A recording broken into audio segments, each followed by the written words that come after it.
Good evening, everyone. Welcome to the Town of Monroe Planning and Zoning Commission regular meeting on May the 4th, 2023. It is now 7:08 p.m.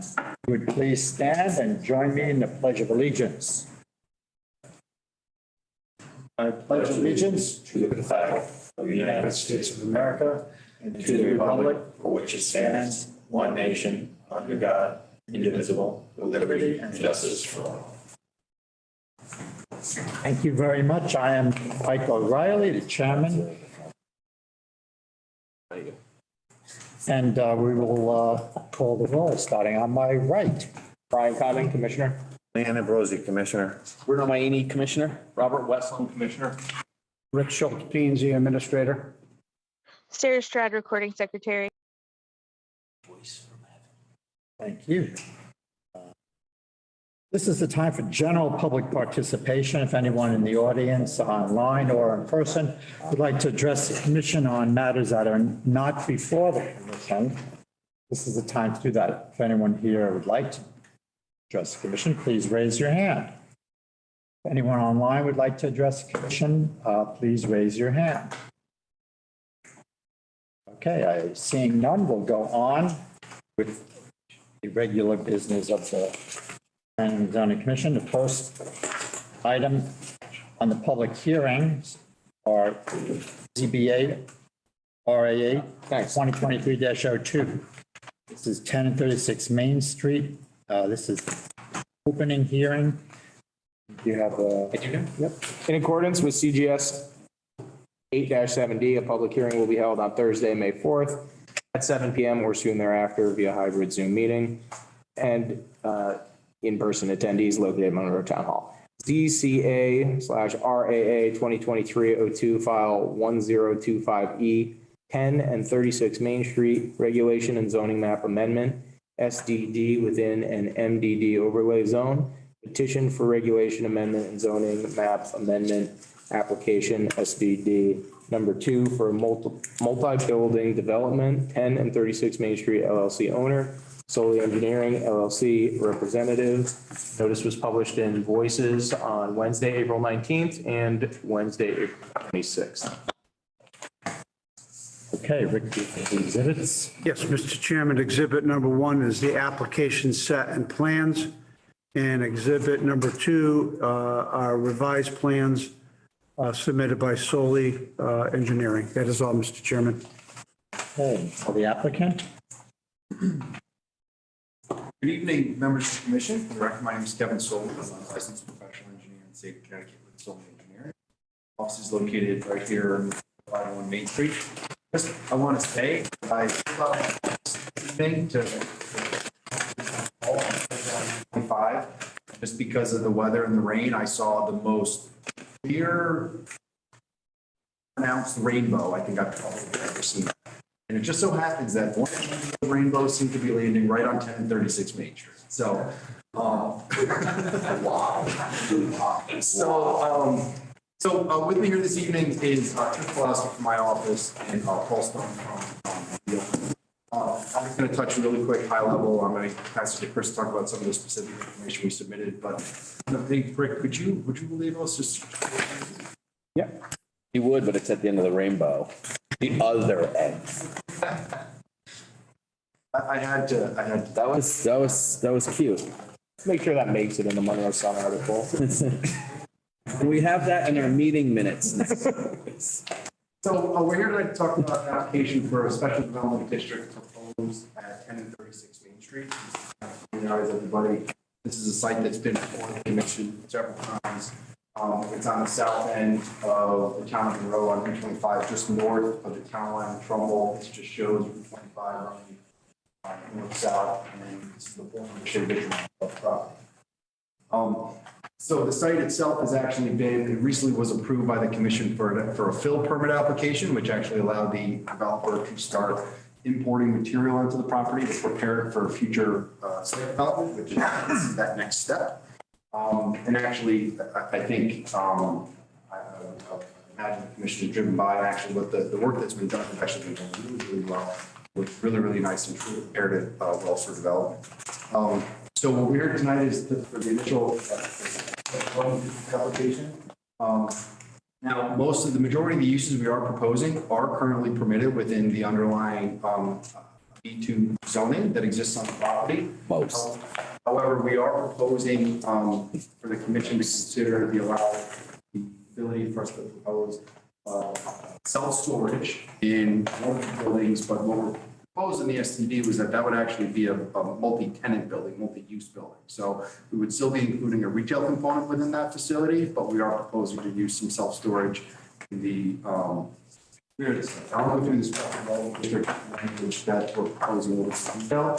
But that is the reason why we're keeping it. So again, it's a special development district. This is the second time this planning tool has been used by the town. So we're proposing that district to land on this property. So the application is a regulation amendment and zone change for you. As part of that application requirement, providing site plan, stage plans, landscape plans, utility plans, which Chris is going to run through. We do envision this hearing will be left open because we did receive some feedback that the Little Traffic Authority would like a traffic study to be submitted as part of this application. We've actually started that process with DOT already, so we're happy to provide that. But in order to get that to the commission, in advance of the next hearing, we'll do that. So with that, I'm going to pass over to Chris. We're going to talk about the site design and some of our uses, and I'll be back up to answer questions and talk about the district itself. Cool. Thank you, Kevin. For the record, my name is Chris Plowski. I'm a licensed professional engineer with Soul Engineering. Office is located here in Connecticut, in Monroe, actually, on Main Street. So we're proposing essentially 4 buildings on this property. The largest building will be the mixed-use building located in the rear of the site here. So this building features 103,125 square feet of self-storage and is indoor climate controlled. There is 875 square feet of office and 4,000 square feet of retail. And the building has been designed so that the self-storage essentially is accessed from the rear. There's an office in front here, and then you have the retail portion along the front. The site's been designed with flexibility in mind. So what you see here, there's options to increase and decrease and kind of move things around. This is like a general framework, if you will. Our clients have been speaking with several tenants, and there's a lot of interest in the site. But this is the preliminary process, and we will be coming before you with final design plans once we get secured signed leases. So again, there's 103,125 square feet of self-storage. There's 875 square feet of office, 4,000 square feet of retail in the back right of the building. The site is accessed, proposed to be accessed via Route 25 or Main Street here. We will be installing a new traffic signal. We'll be also doing several roadway improvements. We are, again, in coordination with Connecticut DOT. As Kevin mentioned, we are happy to provide a traffic study before the next meeting. So as you come into the site, there's one main site drive.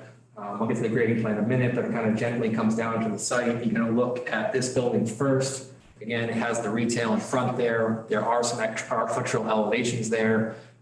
It's very sharp looking, if you will. It fits right into the character of the town.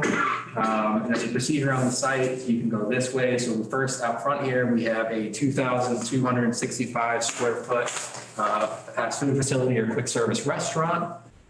As you proceed further to the site to the north, we then have one of the larger pads is a 56,628 square foot grocer with a deli and bakery, as well as 8,700 square feet of retail. And then on the southern end of the site, we have a 3,880 square foot, again, another quick serve restaurant or fast food facility. The original submission contemplated a gas station convenience store in this location. We have since modified that based off the interest we are receiving from potential tenants. 413 parking spaces proposed on the site. Again, the majority of those are for the proposed grocer. There's a series of retaining walls, a retaining wall on the back. Again, I'll get to the grading plan in a minute. There's a quick grading wall, retaining wall in the front here, and then some small walls on the side as you pull in, and in the rear. So this is the grading and drainage plan we have before you. The site generally is low in the back by the wetlands, and then it's high up in the corner by Victoria Drive. And then it climbs slowly from the south to the north as you proceed along Main Street. So the drive's going to slope down towards the retail self-storage building here. Generally speaking, these pads, or this pad and these two pads, are all kind of similar in elevation. They're at an elevation approximately like 330 to 332. There's undulations in the grade based off the need for storm drainage. So we're going to have a large stormwater system here that's going to drain the water out to a pond in the back. We've already installed part of this pond as part of the application fill permit. We are going to have to go back before wetlands when we design final plans because we're in the upland, but we don't anticipate pushing any farther closer to the wetlands. But again, that's an issue for the Wetlands Commission. So these grades again will be relatively flat on the pad here. There's a 4-foot drop in the back for the grocer's loading docks. And then for the self-storage mixed-use facility, there's 2 ramps down on each side. So there is a 12-foot grade change, or 11-foot grade change, excuse me. And as you proceed along back, and then there's overhead doors in the rear of the facility that are not visible from the street, and a change in grade of, again, 11 feet. Do you all have the most latest plan set in front of you? Make sure. Sure. Everybody has that. And as you proceed along down the drive, this quick service fast food restaurant will be accessed from the main thoroughfare here. Then the other fast food restaurant will have a right turn in only from Main Street, as well as another access to the main drive located. And then again, we have a series of retaining walls in the rear of the site to make up the grade, and behind the proposed mixed-use building inside of it. This is our proposed septic capacity plan. So we did a series of testing with not only the local health department, but the state health department. They've been out here twice, actually, on different occasions, based off changing the plan. And there's more than adequate septic capacity. Soils out there are a good mix of sand and gravels. If you look in here, we're going to have a small leaching system for this building located off in the corner here. The front pad out here will have leaching system located underneath the parking lot. The fast food restaurant here will have its leaching system, again, located towards the front. And then the grocer and retail area will also have a system located along the front. These systems have been over-designed, if you will. So say there's a salon that wants to go into one of the retail spaces in parcel B as shown here, and the septic has the capacity to handle it. So again, it just offers some flexibility when we get to the final lease agreements on, who's going in where and being able to accommodate that use. So this is our landscape plan shown here. We have a series of evergreen trees and overstory trees throughout the parking lot. There's a series of plants in the view area and that natural buffer from the wetlands. There's various shrubs and native plantings scattered throughout the site. Again, this is only preliminary at this point. When we come for final plans, there will be a much more detailed landscape plan. And again, that does kind of lead into the signing of the leases and finalizing the designs for the tenant uses. So again, trees, native shrubs throughout. There's a nice buffer planting in the wetland area. There's a lot of parking islands. So we did try to provide a lot of landscape throughout the parking area, if you will. And then again, a lot of the final landscape plan will come with the final permit set here. So that is all I have. I'm going to turn it back over to Kevin to talk about the regs and the overall process. Thank you. One item I wanted to touch on, you can probably see it good on this plan. So the site is currently comprised, I'll go back to the area, of 2 parcels. So 10 Main Street is the larger parcel to the south. And then 36 Main Street, which is a little bit further north, and that's actually owned by Open 25 and Victoria Drive. So the site currently is comprised of 2 pieces. For our further research, actually both are eligible for first cuts, so we will be providing a first cut map, and we will be proposing to create 4 parcels as part of this, but they will all be governed within the overall PDD, and those are kind of shown on, you can kind of see those here on this plan. So there will be 1 parcel up front on 25. There'll be mixed-use parcel with self-storage, retail building, average frontage and driveway. The other quick service restaurant would have its own parcel and frontage, and then the larger grocer and retail building would be on its own parcel. So part of our next submissions would include those lot line review plans and comp plans as part of that formal creation of these parcels. Now, with our special development district application, as the commission knows, so this is the first step to create the regulation that defines the special development district and creates what that would be. This would be SDD number 2. SDD 1 was recently approved for the project at 127 Main Street. And this is the first step. So first the district is created and approved, and then the next step would be to come in with formal special exception permit and site plan applications for the more detailed design. So that would be the next step.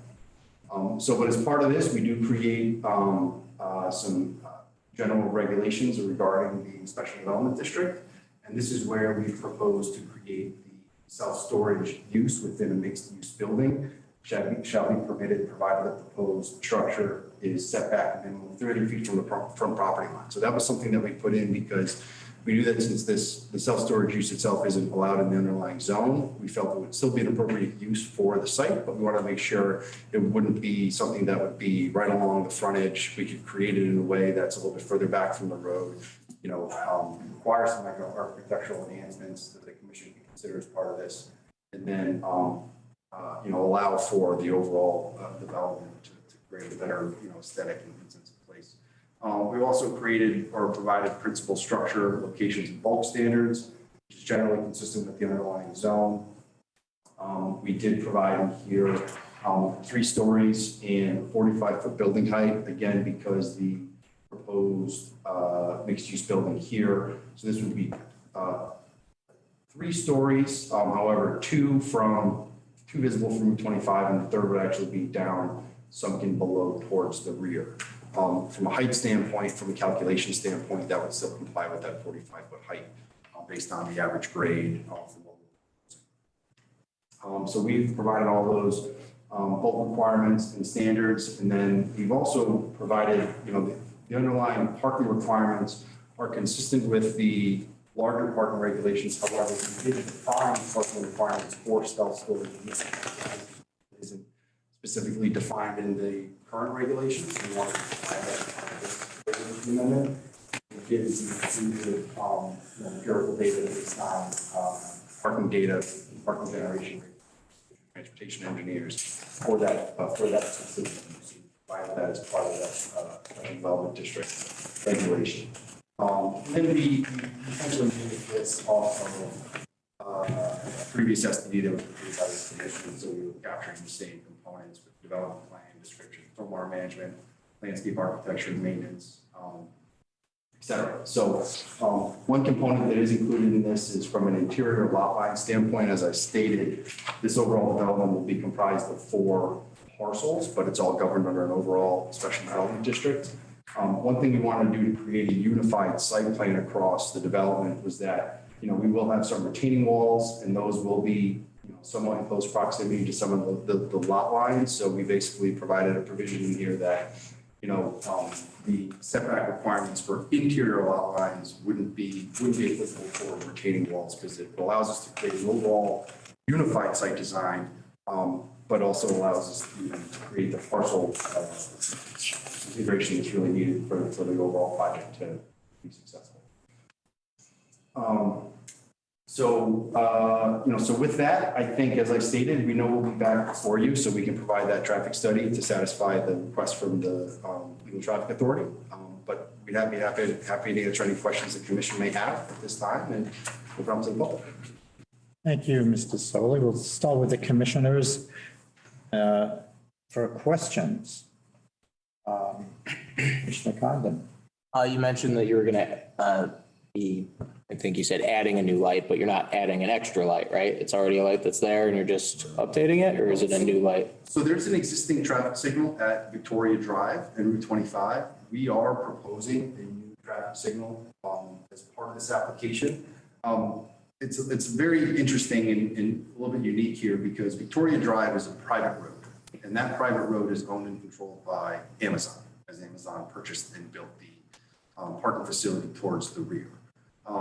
We have been, the applicant has been trying to coordinate with them to get access to Victoria Drive. However, they haven't been, we haven't been successful in securing those rights. Now, the overall development, will warrant a traffic signal based on the anticipated traffic volumes to be generated by the development. We do have sufficient separation from the existing signal in Victoria Drive, an adequate right-of-way to accommodate, the roadway widening necessary to make sure that there would not be an adverse traffic impact.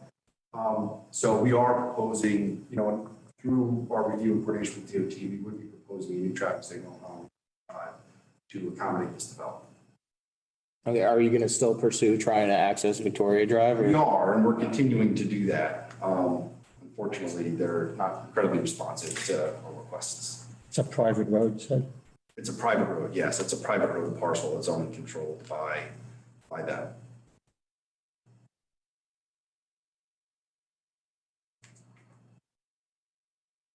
I hit my 2 questions actually, so I'm good. So you're gonna make it all 4 separate parcels? Yes, that's what we're proposing. So do you have any development people that are gonna, you have any plan or people that are going to move into this already, or you just? Potentially, we don't have any specific tenants identified, or we don't have any specific tenants that we can mention at this time. There are a number of people that the developer is in conversations with.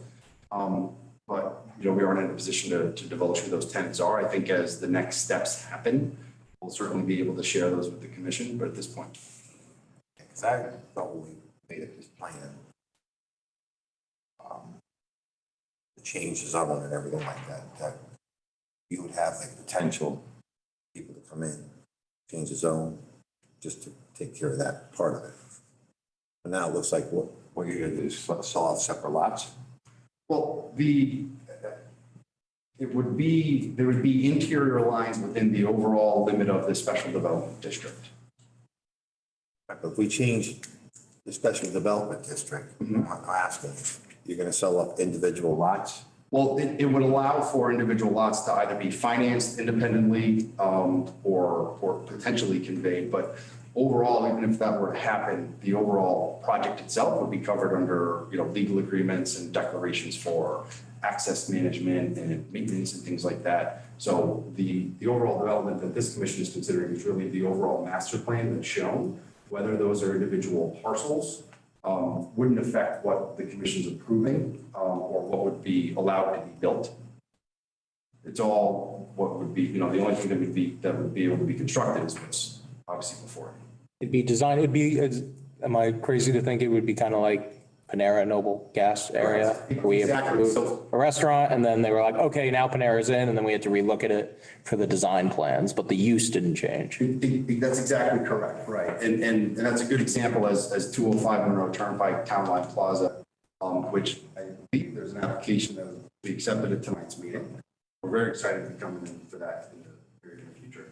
But that in itself, it operates as one overall center. However, the Noble Gas parcel is actually a separate parcel that is owned independently, but it doesn't change how the overall center looks or feels or operates.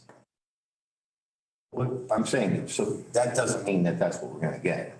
Well, no, this is what we're requesting approval for. So this is the first step. The next step is the formal site plan application. And if anything changes, we would have to update this as well as, have that be reflected on the site plans. Do you have a design of what all these buildings are gonna look like? We haven't at this point. That comes at the next step. The architectural review comes at the next step. We're just approving use. Right. So like, for example, the front fast food place, we'd approve it, it'd be a fast food place, but then some fast food company could be like, I want in, but I don't need a drive-through. So then they got to come back and the design's going to change to remove the drive-through. Correct.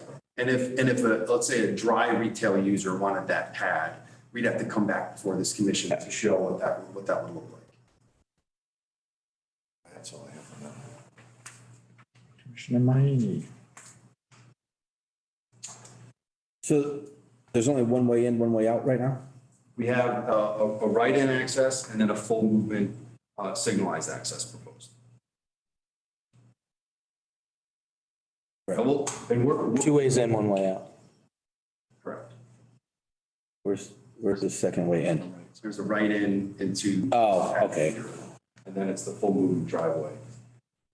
Oh, right, okay. So, yeah, all right. It's still one way out though. Correct. One of the challenges, you wouldn't realize it, but there's actually a pretty considerable grade change along the property's frontage on Route 25. There's, it's upwards of 10. It's a lot, Yeah, it's like 10 feet across the frontage. because that Vichy was like It was much lower down there. underground bomb shelter. Correct. So that was one of the challenges. So, and now I think you could have filled that and left a building there and it would have covered the top of it. the Boucher building.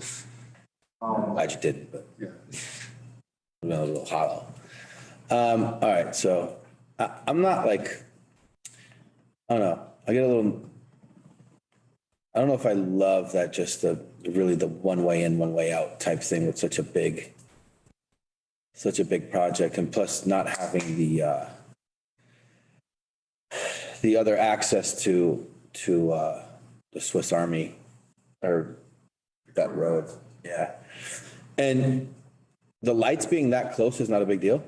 So generally speaking, the DOT looks for 500 feet of separation between signals. We're upwards of almost 800 feet, 700, 800 feet. So we do have adequate separation, and part of our traffic study will show queues and operations, and based on our analysis, that won't be, won't be able to function without it.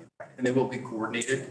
So they will be lined up and coordinated so that they're, creating green bands. So it's not like you're going to hit one and then hit the other, or hit green. Could you imagine that? I'm also concerned because next door is going to be the housing.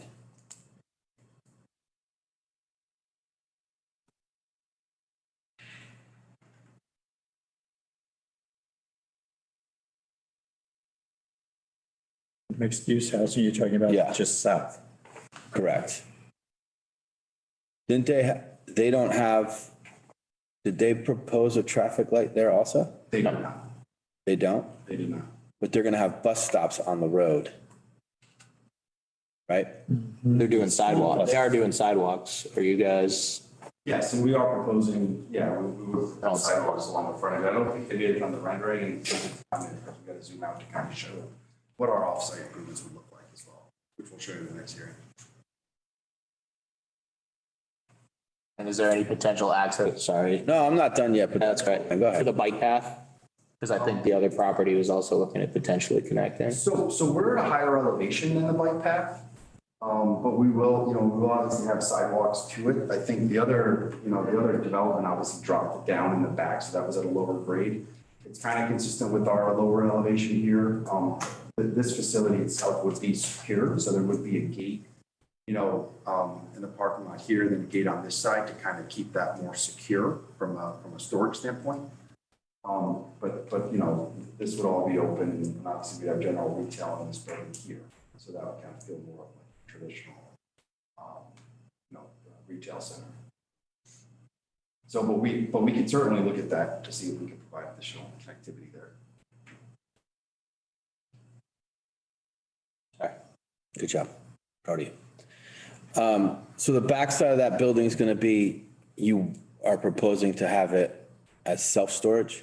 Yes. And the front side's going to be like small little retail spots? There would be, yes, and we did provide a preliminary elevation with our submission that should be in the package. In fact, we were remiss we didn't put it in the presentation, but we can bring it up at the next hearing. And the self-storage obviously is not going to be one floor, right? No, it would actually be 3 stories. Huh? So, the lowest elevation at grade towards the rear. So if you're looking at it from the back, it would be 3 stories. But from the front and from Route 25, it would only be 2. Oh, two, okay. It'd be 2 because the lowest is buried in the back. So then the retail in the front is only going to be on the first floor, Correct. and the self-storage is going to come completely over the retail? Correct. Now, it wouldn't look, it's not going to be like the U-Haul. Do we have it in here? Oh, yeah. What up, Mr. Chris? One of the things we wanted to do was to make sure we were creating, something that wouldn't look like your typical, like, that you see driving down, 95. Exactly. So we're looking at a very different perspective from an elevation standpoint. Glass facade with the garage doors you could see right into. Oh, why not? What happened?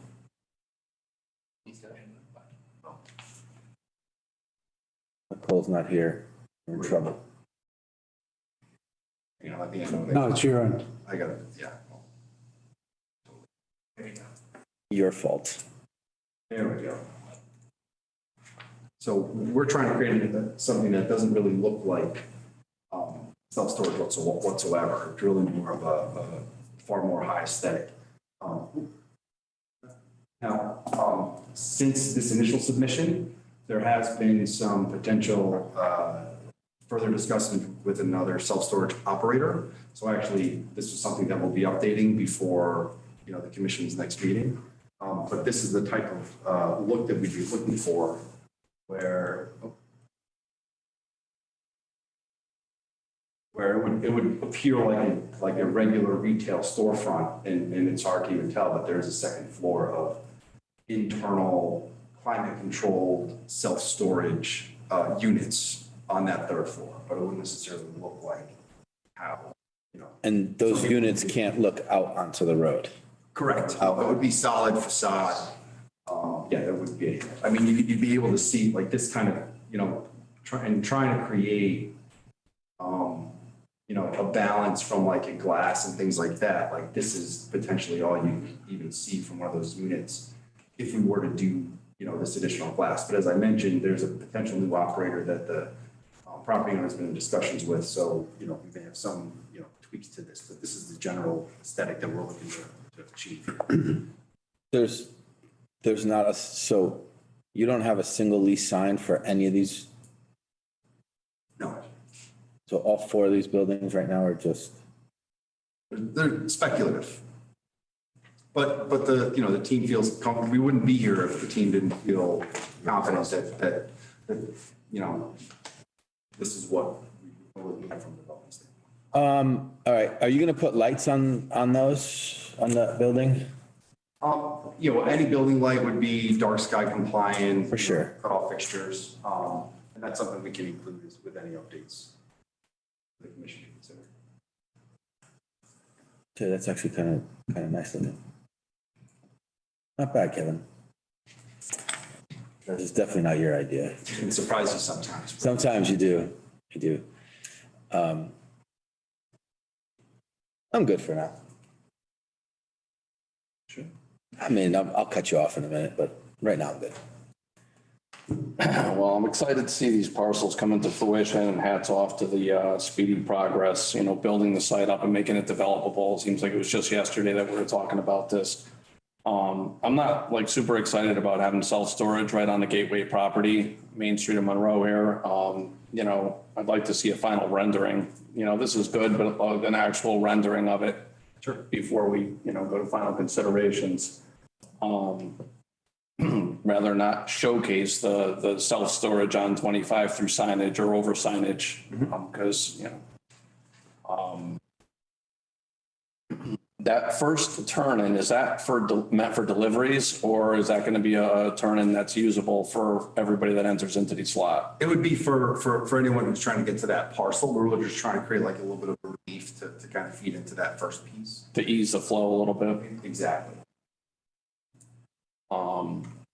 And, as far as the spacing on the traffic light,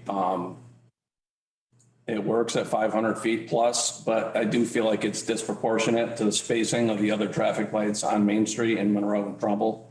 So it's another consideration. I realize this kind of can't happen with a traffic light, whether it's from Victoria Drive or from the lot itself. It's not going to happen, period. So we absolutely have to consider that, but it is disproportionate to the other lights. I don't think there's other lights that are that close together, but as you develop, these are things that happen.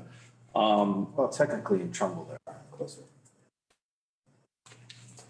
The retaining wall in the back, how high is that? And is there going to be a fence or anything in front of that? Yeah, so You're talking about,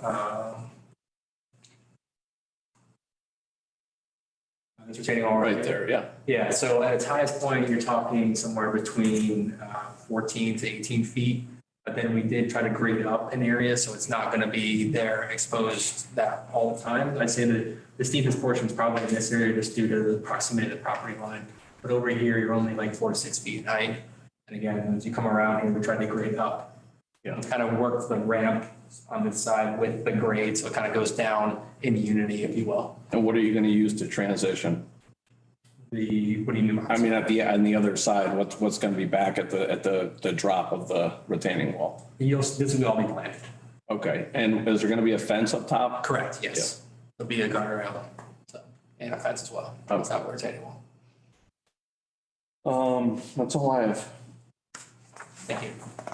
All right, well then, let's go to the public. Does anyone in the room tonight that has any comments, either for or against this zone change? Please raise your hand. Where is the pond in relation to? Well, you got to come up. If you'd like to comment, please come up to the microphone and just give us your name and address.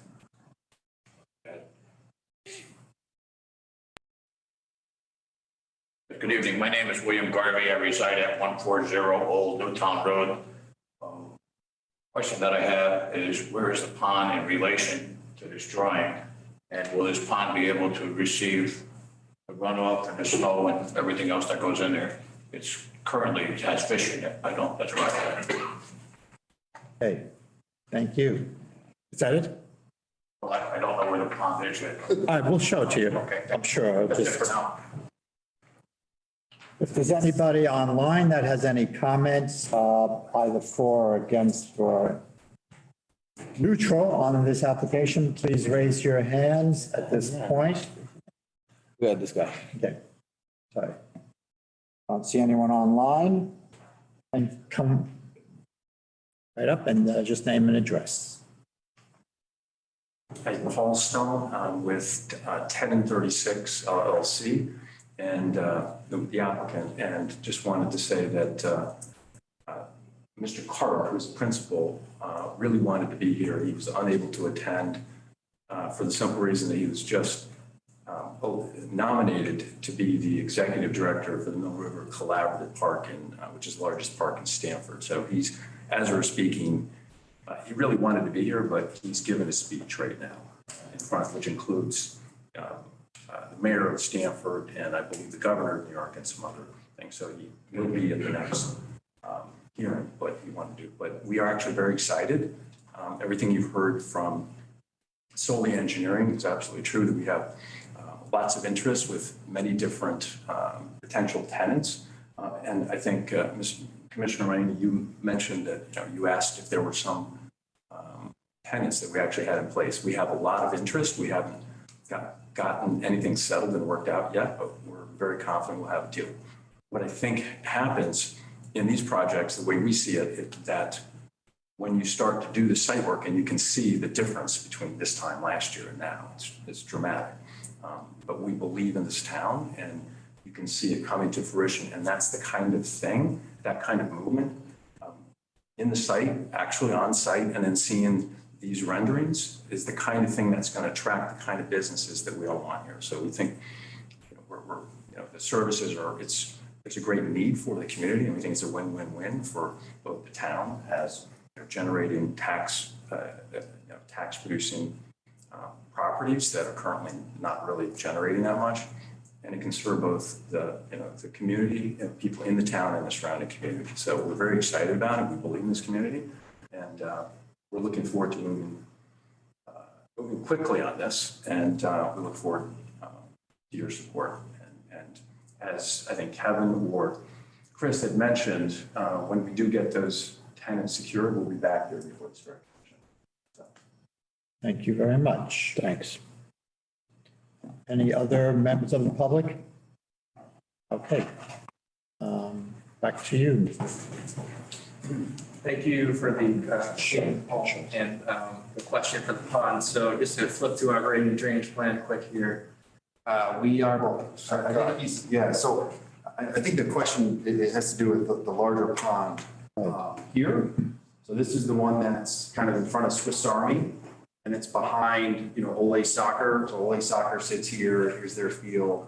There's that small upland in the back, and then this is the pond. Swiss Army sits right about here. So in between the property owned where Ole Soccer is, there's another wetland system through here, and all of our activity is upgrading from that. So this aerial shows kind of like the existing limit of development that was there when Vishay Vitromont operated.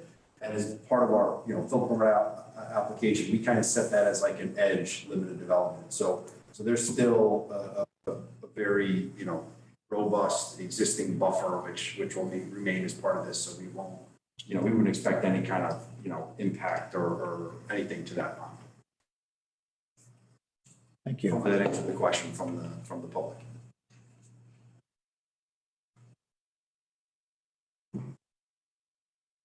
All right, any other commissioners' questions? Victoria Drive. Is that an easement? No, it's an actual private road. This 210 Victoria Drive, and that property went through several approvals, as this commission knows. It was Walmart at one point. Part of that, this was subdivided, and Victoria Drive is a private road parcel, which provides frontage to Swiss Army, the Amazon parking parcel back here, and then 10 Victoria Drive, which essentially is all the land to the north of Victoria Drive. So that's actually a fee simple parcel that's owned by Amazon, and then they control the rights to it. So unfortunately, that never provided any legal access to 36 Main Street. So we need their permission and cooperation to tie into it. We've been trying to secure that. But So what about Swiss Army? Swiss Army has frontage on that parcel, and Swiss Army has rights to access through that parcel. So there's as part of that subdivision, there's a declaration filed on the land records, which clearly establishes access rights to Swiss Army, to Amazon, to 10 Victoria Drive. It has cost sharings for that access, and it gives access to Ole Soccer. However, unfortunately, the Vishay Vitromont parcel and 10 and 36 Main Street were never granted rights to access that. So there's no legal rights to pursue access to that or try to insert this parcel into that, existing agreement. But we have been, again, the applicant's been trying to coordinate with them and request that, and they're willing to contribute, but unfortunately they haven't come to the table. Well, when Amazon bought it, they bought that. They bought that road parcel as well, correct? It's only given an approval on that. We should have really made that an easement. Or required future connection to 36 Main Street. I always thought that it was, I thought that it was an easement or it was a town road. I never realized that it was like that. Otherwise, I would probably require them to give us an easement. Especially when that got developed. Any other questions from commissioners? Anything from staff? Not at this time, Mr. Chairman. And Mr. Solly, would you like to hold the hearing open? Yes. Yes. All right, Thank you. we will. We'll see you back in 2 weeks, possibly on the 18th. Okay, we're going to move on to site development plans, subdivision plans. Josie Ring is not going to be here tonight, is that correct? Yeah, they're still awaiting the septic design. All right, then we go on to Agburn Road, SCB 2023-02. This is continued from 4/20/23. Do we have any new exhibits? Yes, Mr. Chairman.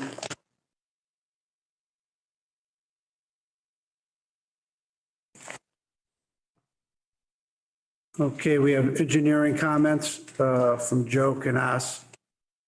And exhibit number 4 and exhibit number 5 are the revised plans. The commission directed the applicant add the landscaping between the two interior lots. And here is Jason. Good evening. Can everybody hear me? Yes, Mr. Edwards? Jason Edwards for the record, J. Edwards Associates, Engineers, Surveyors, 227 Stephanie Road in Easton. Go ahead and share my, Rick, can I share my screen, please? Yep.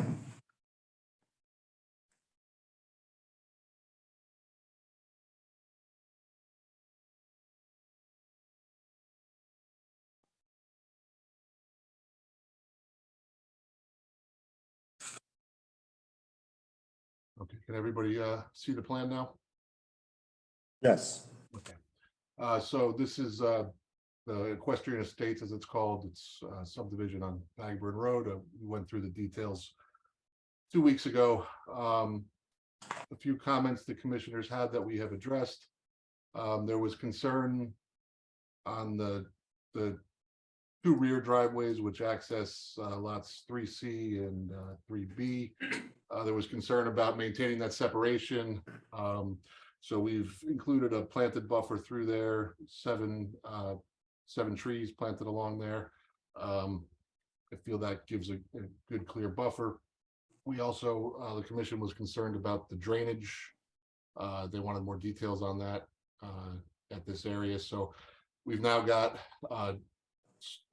water quality swale on either side of the driveway. The south side drains through a pipe that then outlets across lot 3A and into a water quality basin, which then discharges out through a level spreader to the rear.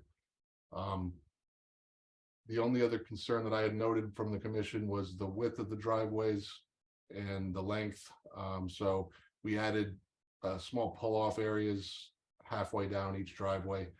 So if someone is coming in and someone is going out, they have a spot to pull to one side to let the other vehicle pass.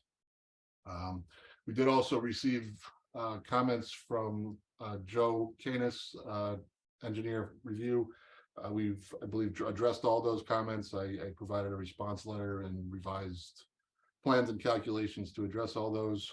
So I think that's the extent of anything new I have to present. So I'll happily take any questions. Hey, thank you, Mr. Edwards. Let's start with the commissioners. No questions.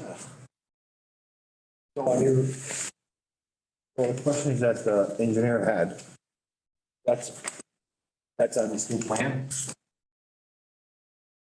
I'm sorry, I'm having trouble hearing you. The question that the engineer had about, I've got the response letter here. He had, these were the three main commissioner questions. These are mostly technical issues. You know, there was some labels missing. One of our construction details did not match the design plan, the depth, pipe size questioning. He requested the level spreader at the outlet of the drainage run. Some revisions to silt fences. Again, some details to the water quality, treatment basins and swales. And that's all of that. And then we had a typo in our areas on the zoning table. So all basically technical items. that's reflected on this plan.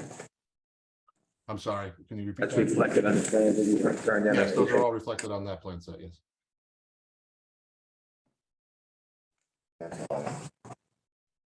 Commissioner Mayne. I thought we talked about, didn't we talk, Rick? Didn't we talk about something about drainage, back lots? Wasn't there something? I thought Jason addressed that. Jason? Yeah, we added drainage here. This was here before, it just wasn't clear, and I didn't explain it well. And this, we actually did add another drainage swale on the north side of this driveway too. But these driveways are both pitched to drain into the swales, and then the water's carried off and down to the rear. Yeah, but I thought that from the road to the back lot was like 700 feet or something like that. Wasn't there, didn't we talk about? Yes. Didn't we talk about drainage towards the back or the bottom or something? I don't I could be- recall, I I could remember be- I talking think- about the length of it. I don't recall there being questions on the drainage. We do have, drainage Yeah, basins on each lot as well, so they're. Yeah, Jason, you're addressing that. You have the basins there on the top, Yeah. and the long driveways will have the basins on the bottom. There was Yeah, initial correct. So there's concern. drainage, that There was was there a- previously, but yes. I swear we talked about, No, we were initially concerned that all the water was going to drain out onto the street. And then he pointed out that the elevations were the other way and it's all going to drain into the houses. Well, he's got the basins right there. Put your basins up front, Yeah, well, and right there by the houses. Back to. but you don't have anything going to them, right? no, there's the water from the Driveway. driveway is 100 feet long. Driveway in itself. You don't have There's catch a high basin. point on each driveway here, so this section will all drain this way, this section all drains back this way and into these individual basins on each lot. So the drainage is all accounted for. We've got a drainage report and an analysis that accompanies the plan set, and that's what the engineer review was commenting on as well. So there is drainage proposed throughout.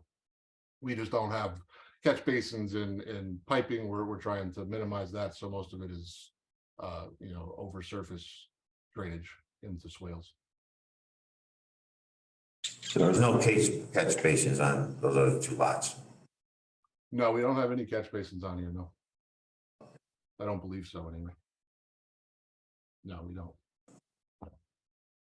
Which in my opinion is a benefit because it's less maintenance. The way that the sites will be graded will naturally drain off the sites versus having catch basins that need to be cleaned and pipes that need to be discharged.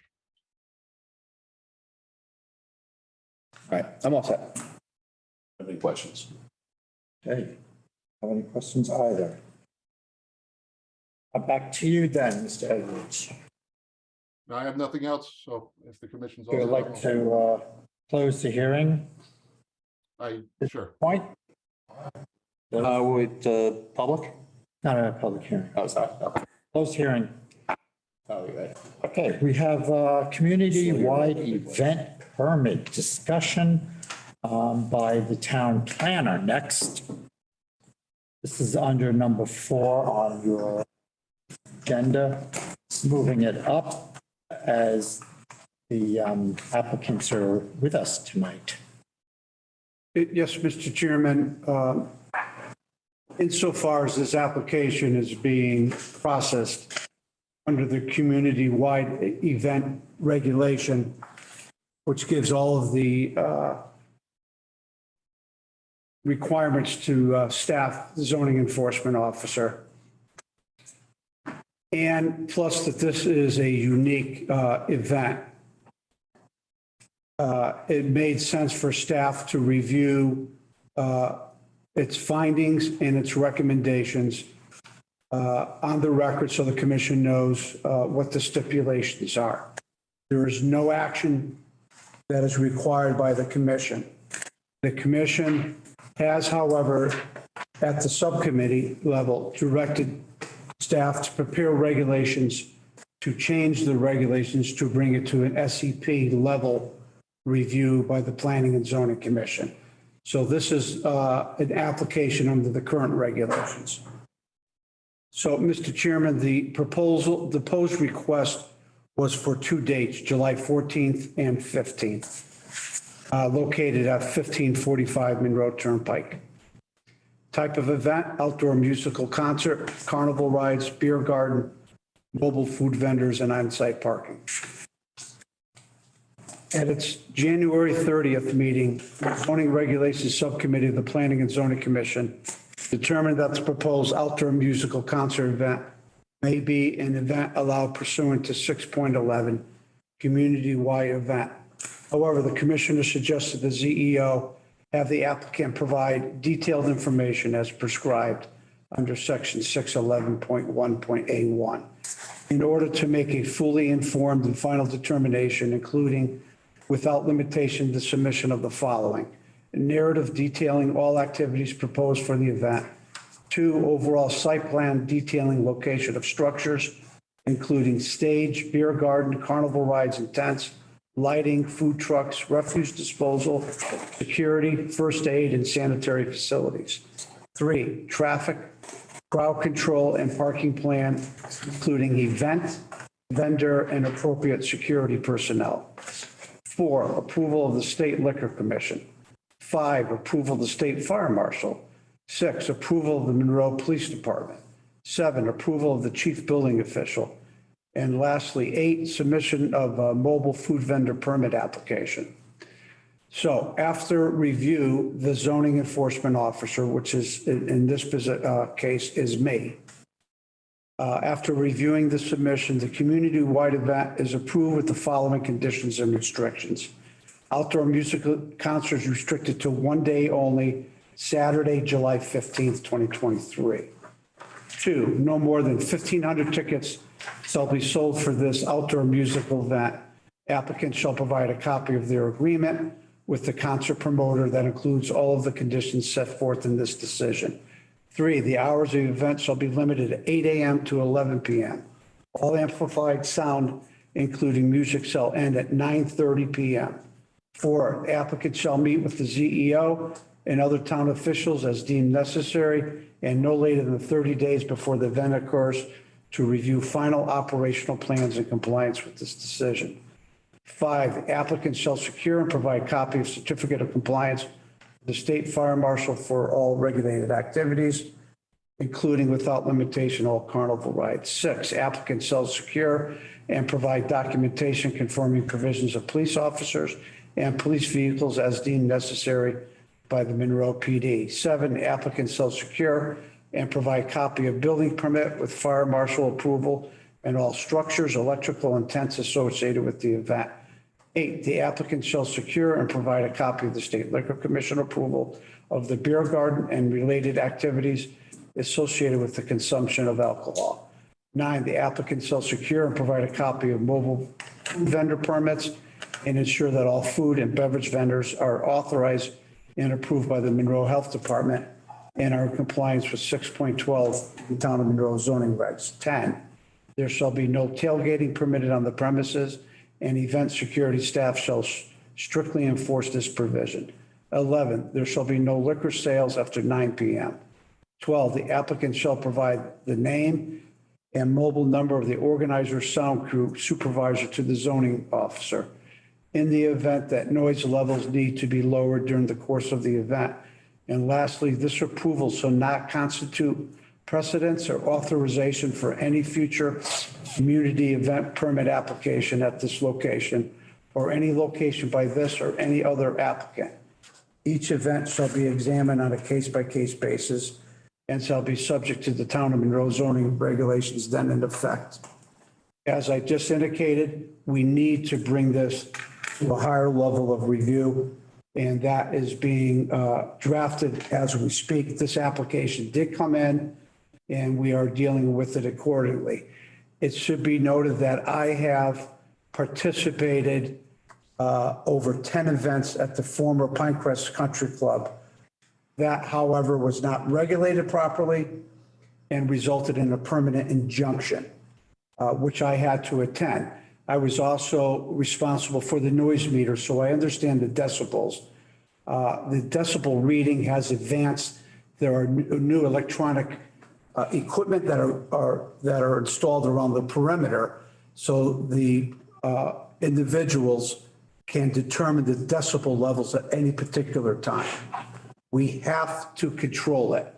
That is besides the parking, and then of course no tailgating. Besides the parking, the noise is one of the most critical components of this, and it has to be regulated. What can I do? If the PD gets calls, they will, I'm going to the event. If the PD gets a call, they will contact me. I'll contact the sound man that's responsible, and the music levels will be adjusted accordingly.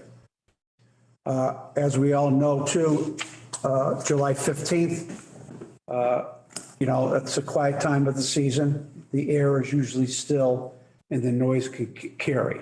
The noise component is critical, but I have a background in this, and the equipment that register this is advanced. because I did this over 30 years ago. So, Mr. Chairman and members of the commissioners, I do feel comfortable. I am attending. This is what we came up with. The commission does not take any action on this. This is something that's controlled by the CEO. But it was important that I relay to you what the stipulations are, so you have a complete understanding. Okay. Mr. Zwali, are you okay with this? Sir. Great. I mean, it may sound like we're not happy, but we actually think this is a great idea from Monroe. It's gonna be really good. And we'd like to see this be very successful. Yes. I got a question. Talked to somebody on the police commission yesterday. They said that they were concerned about the traffic was gonna go down Old Door Road to the event. Is that true? No, we are restricting that, and we have to. That's part of the No parking. traffic on Old Door Road. Well, unless it's an emergency vehicle or an I ambulance. understand that. I'm saying that I don't want them to, Absolutely. okay. So it's gonna be all on 111.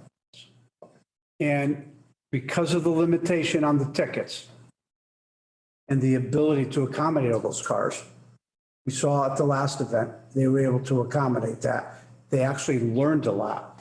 They will be painting the lines. Because when you don't have, it's a free-for-all. And 2 cars could take up 4 spaces if you don't coordinate it. No general admission. No. And when the tickets are all sold out, there will be signs. No additional tickets available, which means you can't come in. Do you have a question?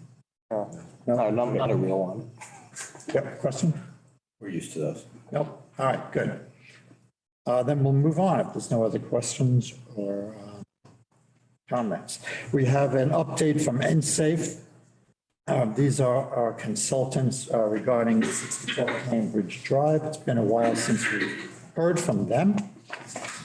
Commissioners have a packet in front of you with 8 by 10 non-glossy photos. And who do we have from NSAFE today? Oh, goodness. Bill, are you present? Yes, can you hear me? Okay, I have made you the host. Okay, I will share my screen.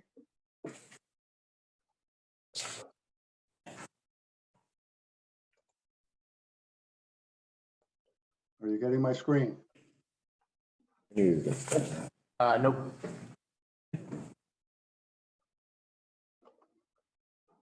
No, you do not see the screen? Sir, not yet. Let me make sure I'm sharing. Are you seeing your? Here we go. You should There, get it okay. now. Yes, Getting it now? yes, we have it. Okay, all set? You can see me and you can hear me and you can see this? You can. Terrific. Well, thank you. Well, good evening, folks. For the record, I'm Bill Heupel. I'm an engineer with NSAFE. We have an on-call contract with the town. Thank you for having me here tonight remotely to provide an update on the project at 64 Cambridge Drive that we've been monitoring on behalf of the town. NSAFE recently submitted a draft report that summarizes processing of the mixed debris pile, which was completed in January. So I'll provide a brief summary now. Just for some background, this photo was taken in mid-October, soon after the processing began. The mixed debris pile, pre-processing, is on the right here. Can you see my mouse also, my arrow? Yes. Yep. Great. So this on the right-hand side is the unprocessed mixed debris pile, and on the left-hand, this is the processing equipment, and on the left-hand side is the processed material. So we'll get into a lot of details about that now. But overall, I'll give you a real brief summary on the wetland, and then an overview of the mixed debris pile, then we'll get into some details about the process and the actual observations. So in this photo, we're actually looking at the top of the mixed debris pile before any processing. That's from the west bank of the quarry. Most of these photos you're going to see are from the west bank of the quarry. I'll try to give you a couple of landmarks. First, real quickly on the wetland, this photo was taken in March. And March 20th, the wetlands flooded. It was entirely flooded. It was overtopping my 18-inch boots in places. That's from recent pumping that they've done from down in the wetland proper. And that this was reported on to the Inland Wetland Commission back in March, where they're doing something that's intentional to really flood that wetland area now in springtime, where it's really important to provide that hydration, which really does help, the wetland and the vernal pools persist. So inland wetland is on top of this. I think Arnold Carp and Company will be back reporting to them over the summer to see how the wetland restoration is progressing. But for now, it looks like it's doing fairly well. The mixed debris pile, just a big picture. The top photo, it shows some of the processing equipment. There's an excavator. You see my arrow pointing at the excavator bucket. It's dropping some of the material that's just dug into this crusher.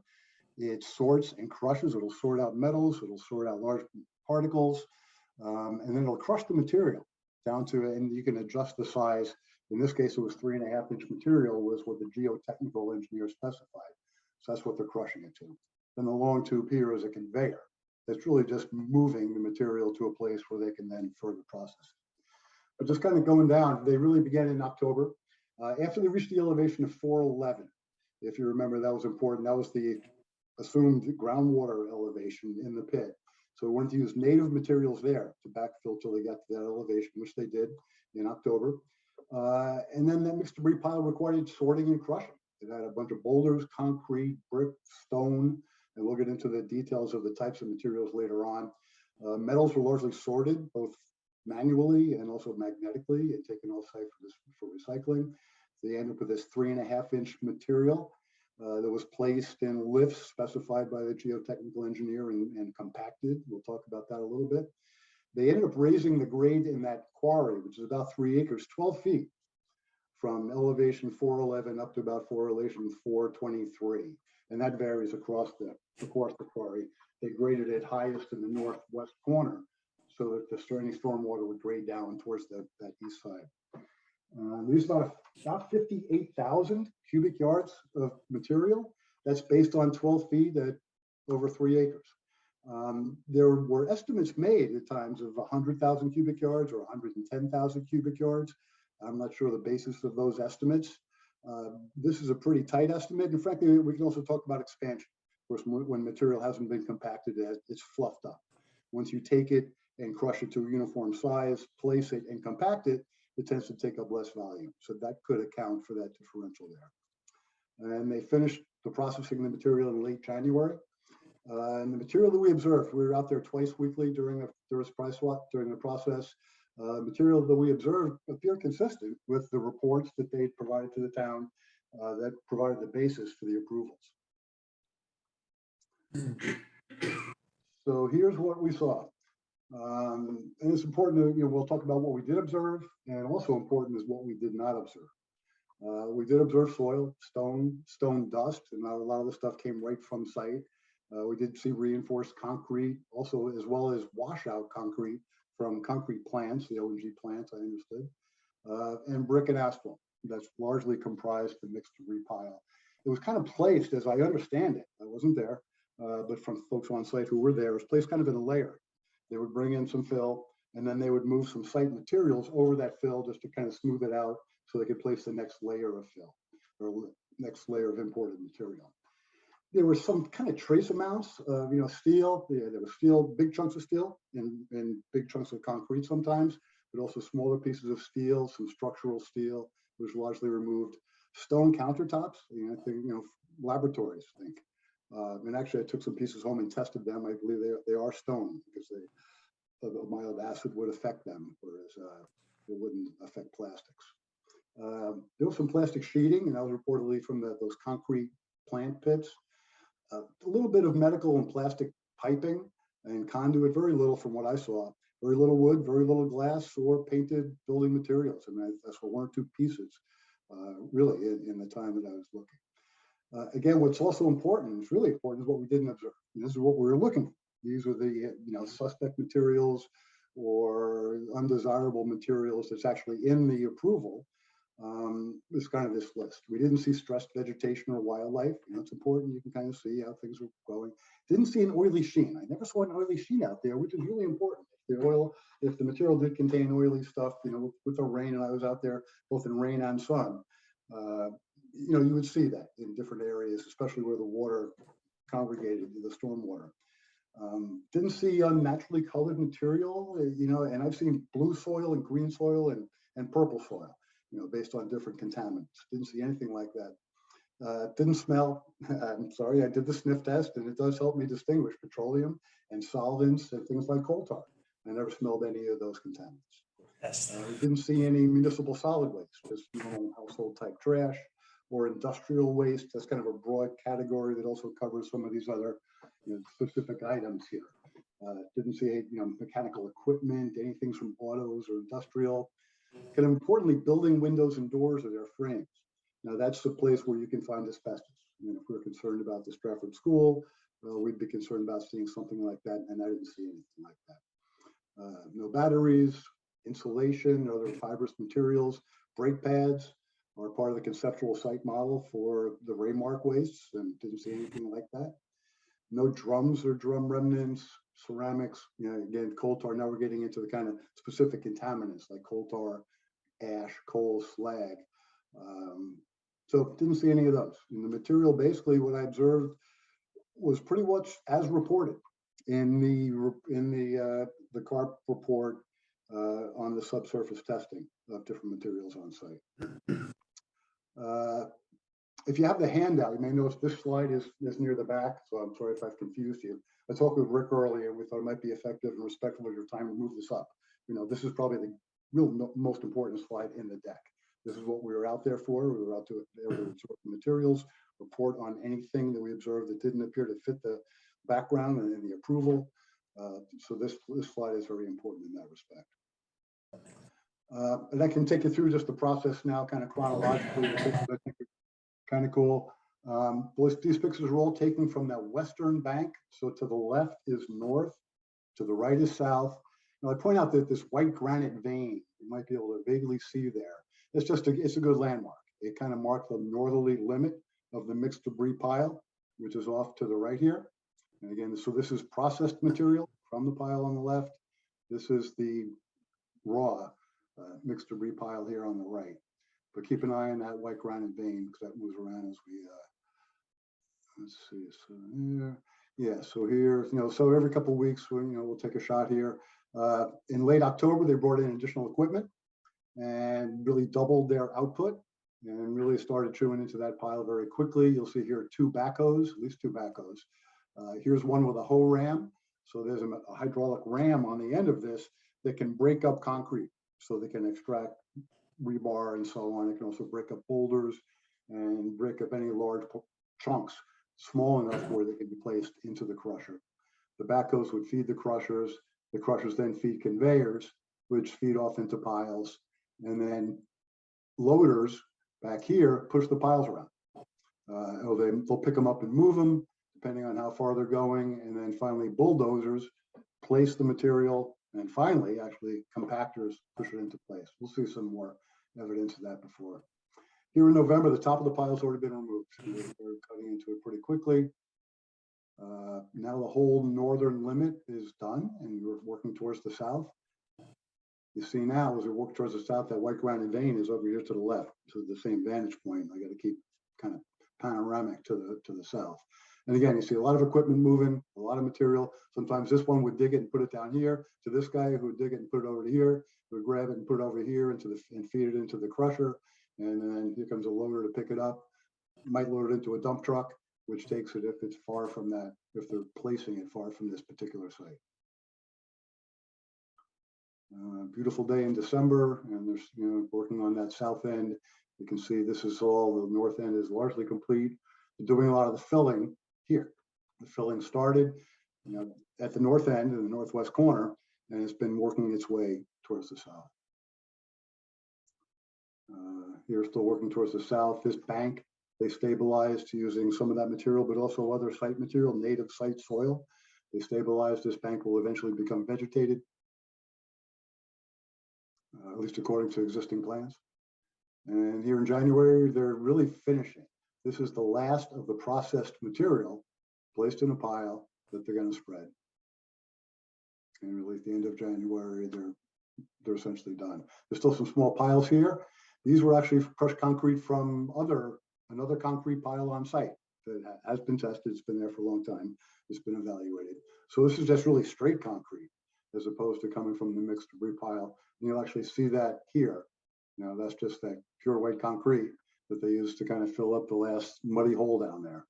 And there's the granite vein. So this is just several weeks ago. And I went out actually just a week ago just to get, keeping an eye. Now I'm going out every couple of weeks. Not a lot of activity on site, just to see if they are bringing material in and what the status of the wetland is. So they don't seem to be doing anything up in this area. They were processing some existing stone that had been quarried. They're just crushing that down for future use during this last visit. Now we can look at some of the materials in detail, if you will. We'll go through this pretty quickly, but you can see some of the materials that were in the mixed debris pile. This is right when they started. This is what it looked like before they dug into it. You can see asphalt, concrete, brick, et cetera, soil in this pile. And as you dig into the pile, you see the same thing. Soil, brick, concrete, chunks, some metal, the stone counters. And again, here they're processing it. They're trying to separate steel when they can, and otherwise they can separate it up in the crusher. And segregating steel, and it's taken away for offsite recycling. So here's kind of a nice picture of the excavator feeding the crusher, down into the pile. And there used to be a conveyor to put the pile out this far. And so the processed material, what does that look like? Kind of a close-up. This is what it looks like. The coarse material is the concrete, brick, and asphalt chunks. Those are roughly 3.5-inch maximum size. That's what we call 3.5-inch minus material. And then it runs the gamut of grain sizes down to, this is the fine material that comes out of the bottom of the crusher. And it's really it's a sandy material. And here's what it looks like in place. Now you do see occasional pieces of metal, scrap left over that weren't removed magnetically, occasional piece of plastic. But the rest is, you can see chunks of concrete, brick, asphalt, and soil. And here's what it looks like. This is the edge of one of the lifts. So they would place the material back here, a dozer would place it, and then a roller compacts it to this in 1-foot lifts, which were tested geotechnically for the structural strength on a regular basis that I wasn't involved in. And I'm not sure that, I don't think the town is really involved in this, more of a structural thing for the owner. Here's placed compacted. Here's that white granite vein. So now we're in the floor, looking over that vein, and here's what it looks like now, pretty much. Incredible. So I'll leave you with the before and after photos of that quarry pit, and I'm happy to answer any questions you have. Thank you very much. Well, go to the commissioners. I'll start on my left. Any questions? I don't have any questions. I'm just, so there's no significant surprises, correct? No, that's correct. And, I was out there, like I said, 2 days a week, for a couple hours at a time, maybe. But every time I was out there, I was also talking with the guys on site, develop relationship. And, these are, local reliable contractors. Nobody saw anything. We would talk about, what do you see? And why it was important that we talked about that stuff. And I didn't get any reports of any materials that really caused any concern with anybody. Thanks. Not to say now that report, the original testing report, acknowledges the presence of the asphalt. It acknowledges that if you test this material, you're going to find some petroleum compounds. That's the nature of the asphalt, and the nature of asphalt fill, which is used all over. So that it's a whole nother matter. But you have approvals for them to use some of the milled material there, for example. So basically, yeah, the materials were pretty much as advertised in that report. Based on what I've observed.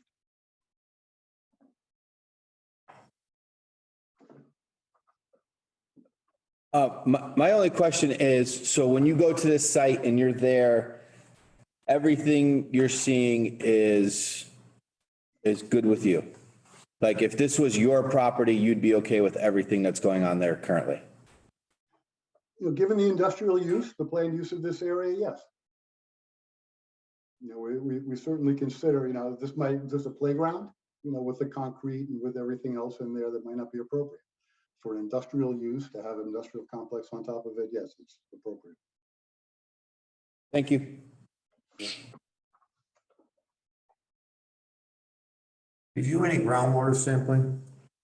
We did not. We did no sampling whatsoever. I believe during the initial testing, they tested groundwater from wells that actually weren't right in this immediate vicinity, but they also tested the water that was in the former pond, that was filled, the quarry pond that was filled. They tested that water before it was filled. And as I recall, they didn't find anything, any of the volatile organic compounds, I believe petroleum, and they didn't find that in the water sample taken from this area. The hole is filled. Did you take any groundwater samples? Excuse me? Now that the hole is filled, there's no more groundwater leaking into it. Did you take any more groundwater samplings or no? Oh, no. You haven't taken any, you haven't taken any at all, right? That's correct. And why is that? Well, that's not really our scope or job. I mean, that was the owner's responsibility to identify the nature and the quality of the material. And we were hired to see if what was happening appeared consistent with his testing. There's a whole nother matter. And we kind of had this conversation about the appropriateness of who tests what. I thought the last time we were here, we discussed that we were going to do some groundwater sampling. No, I'm pretty certain. No, that wasn't in the scope, but. No, but I thought we were going to add that to the scope. Yeah, no, I tried to be very clear last time that we felt, and I thought the town agreed, the responsibility for any testing was on the owner. And that there was a process to follow through with that if we saw anything that was questionable and that they needed to test. So staff will get that from the owner. Okay. There was testing prior to. Yes, of course, extensive testing. It was all negative.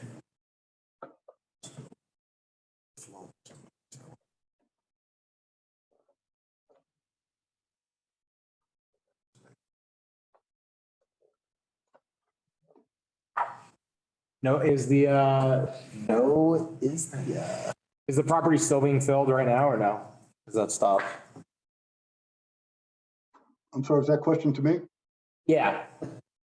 I didn't hear it. Oh, sorry. Is fill still happening or is it done now? It's at the elevation it wants to be at? The processing of the mixed debris pile is done. Gotcha. Whatever filling happens in the future, that depends on the final development plans, I guess. And again, part of our contract is to observe incoming material. From what I understand from the owner is they're having difficulty finding suitable material and that they don't plan on importing any in the very near future. Okay. Thank you. You're welcome. So I have one more question. Sure. I feel like I'm Dominic now. Just one more question. Are you done now with this project or do you have more to do? That's a good question. I asked Rick that question myself. As far as I understand, your approval and the inland wetland approvals both require monitoring. For the inland wetland, I believe, is 5 years. Your approval, I believe, was through the duration of the importation of fill. I don't know if that is happening. Again, what I understood was it would not be happening in the very near future. I did just, since our current contract does expire at the end of June, I asked Rick and said, hey, should we be talking about something? Should we have a small contract, just an on-call to keep an eye, to be available to review incoming material and to keep an eye on the wetland on some basis for the Inland Wetland Commission? We can bring the owner in or his representatives for a report as well. I'm going to be reporting on the lawsuit, so. Okay, that's what we were kind of getting. Other than that, we should still have the applicant or his representative in to report on. Absolutely. What is being done, because there was an excavation and fill permit that. Right, I'm going to be reporting on that shortly. Are they done? Like, are they at, like what? Like Well, we don't know. We need Yeah, they're not allowed to front right now, I think. to Legally. hear from them. Yep. All right, Oh, yeah, thank you very because- much. Thank you, Bill. So now Good job. they can start building. Yes, we are. Okay, very good. All Thank you, right, folks. next, we have pending deliberations and determinations. So we do have the 33 bag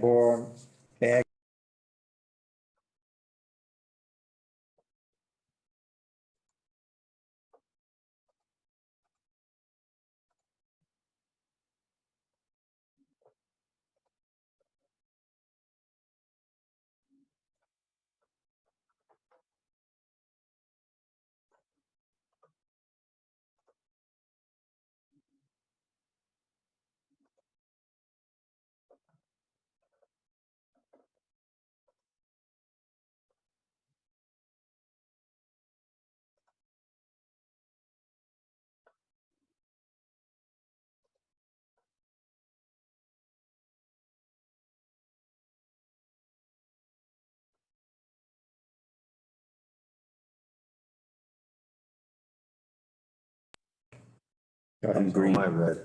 I'll just say that again. I don't know when we got muted. Sorry about that, people online.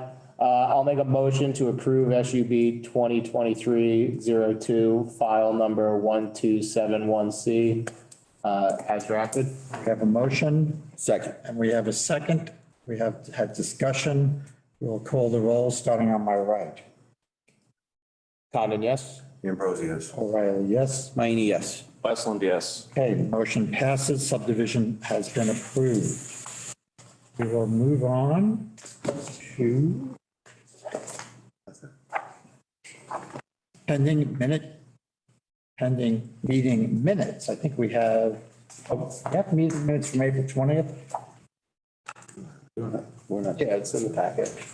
not on the agenda. No, yeah, no minutes tonight. No minutes tonight. Okay. All right. So we do have two new applications that have come in that will be getting on the agenda at some point. Rick, you want to let us know a little bit about those two? Yeah, 846 Main Street, that's the intersection of Pepper Street, or a gas station, convenience store. The second one is the age-restricted residence district. Remember, at the subcommittee level, the inability currently because of the restriction as to its location. Subcommittee said this is fine, but let's put in the proper restrictions because we don't want to see this pop up in inappropriate location. And the other,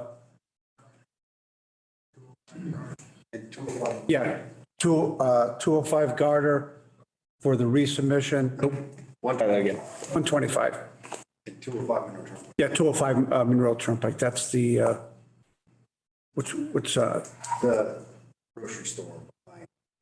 oh, yeah, the grocery store, Noble Gas. So we now have Noble, Panera Bread, and a grocery store.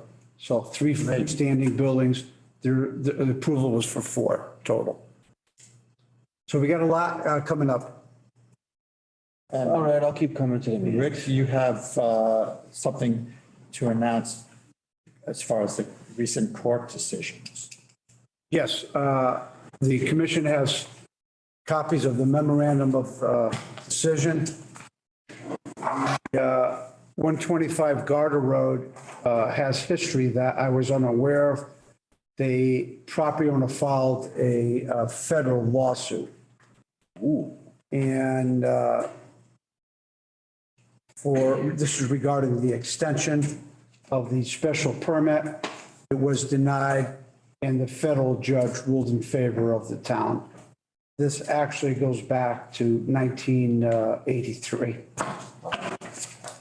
So this was a positive thing for the town of Monroe and the Planning and Zoning Commission. And the second one involves 64 Cambridge Drive, which we just had an update on. The memorandum of decision by Judge Ratcliffe was they upheld the wetlands restoration permit, but found that the planning and zoning permit approval was invalid. The waiver provision was determined to be invalid by Judge Ratcliffe. So he has ordered this commission to eliminate those. Mr. Chairman, there can be no discussion tonight. We will be going into executive session with land use. Yeah. So a variety of issues will be discussed in executive session. And then, of course, we'll invite the property owner too. At our next meeting. So, yes, at the next meeting, yeah, The 18th? on the 18th. I might not be here for that. And Mr. Chairman, the special counsel requested that item be taken up in the beginning. As you know, when you go into executive session, we have to clear the room except for individuals that are invited by the commission. Is there anything else on the agenda for, On the 18th, yeah, we have all those hearings, yeah. so we're going to make the public wait while we have our executive session? Well, that's, the special counsel is asking to take that up in the beginning. That's your call, Mr. Chairman. We've done it before. In the beginning? I feel like usually we do it towards the end. In the beginning, So we're gonna just have everyone go stand outside and wait until we're done? it's not like we're gonna be hours. Why'd you say that? Now we're gonna be, you're not gonna be here. I'm not gonna be here. It's not like I'm gonna be here for hours. Yeah, it's not gonna be hours. All right, as long as it's not too long, I don't like the idea. You get your beauty sleep or something? What's going on? No, I don't like the idea of having to take everyone out and have them wait and, you know. I mean, Okay. Such We don't is have life. any correspondence. There are any commissioner reports? I have a commissioner question. Does that work? Yes. So I was on Bagburn Road. That road is like a highway. It's like, For the lower Cars? part is a cut through, yes. oh, goodness. 34. Is there a, what, is there a, 34? Yeah, and then there was like, I was there early, so there was like bus stops and stuff, and there was like a lot more cars than I ever expected. It was crazy. Now running through my head, I'm like, oh, I don't know what we can do about it. You can direct staff to convey that to the police chief, because I have to contact him tomorrow on the continuation. If it's all right with everyone else. Yeah. I mean, it was pretty, it was hectic.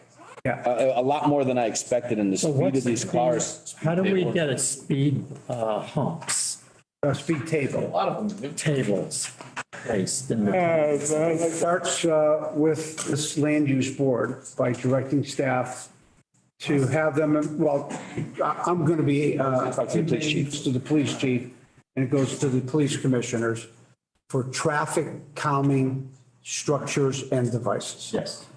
Just have them like look into it. Like it was a lot. It was pretty alarming. I see a lot of that in Florida. Yeah. You gotta take emergency vehicles into consideration also. No, Newtown put a lot into it. Yeah. No, but I was like, oh, let me cut through here. And all of a sudden I was like, whoa, Okay, it's bad. It's not that bad, but it's bad. Linda Beck, who lives right there. He's good at complaining. He's wonderful. Okay, Chair will entertain a motion to. Motion to adjourn. Second. Second, all those in favor? Aye. Aye. Those opposed? Unanimous. Motion will adjourn at 8.